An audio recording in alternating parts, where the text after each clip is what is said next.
Hello from the Total War PHARAOH team.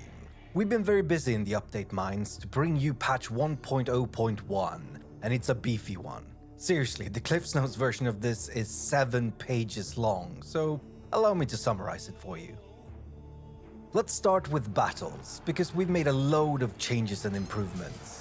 We've adjusted the rate at which armor will degrade. The durability has been increased almost across the board, with excellent, good and normal quality armor getting about a 70% increase. This means that there's now a greater difference between the armor tiers as well.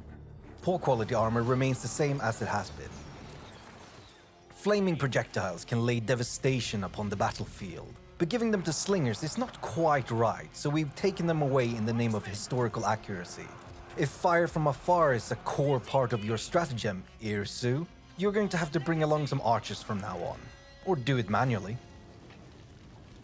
There's a huge amount of rebalancing done to units, both in terms of damage, speed, health, etc. in both custom battle and campaign, but we've also adjusted the cost of certain units in custom battle. It's too much to go through all of it, but some examples include bowmen, who will now reload faster, chariots are faster and charge harder, and custom battle two-handed infantry is now more expensive.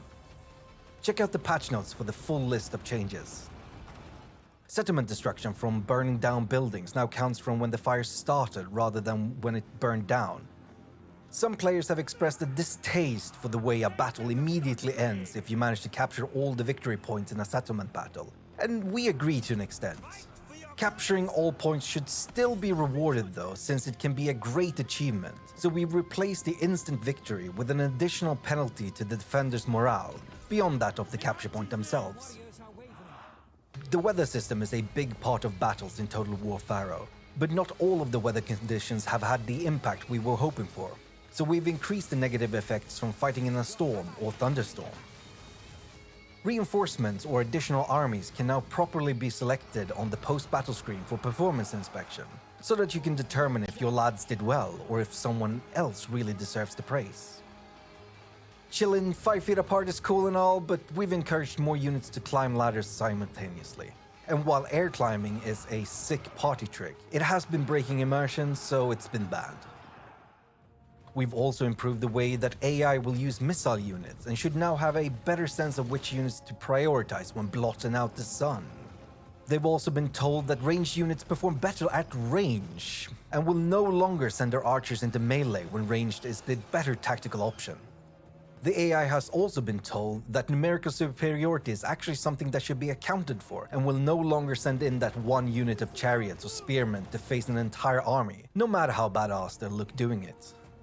Speaking of numerical superiority, the AI should be sallying out from their settlements less often if they are faced with a stronger enemy force. Sometimes it's a valid strategy, but some generals have been a bit too gung-ho. We installed heat-sense.exe and the AI will now indeed identify fire as burning, so they'll avoid it better. In general, you should see units keep their cohesion much better from now on, especially when using the advanced stance. Moving on to the world of diplomacy, the court will no longer be left in an invalid state if the court leader died outside of a civil war. Speaking of civil wars, the cooldown for Hittite civil war has now been lowered to match their Egyptian counterparts. Ramesses can no longer use the province edict Let Laborers Rest, since its unique edict for the people does the same things, but better. Irsu's faction command Let the World Burn. It'll now correctly only say one more turn on the last turn. This is only a sample of the slew of fixes and changes we made in this patch, so go to totalwar.com via the link in the description if you want to see the full list.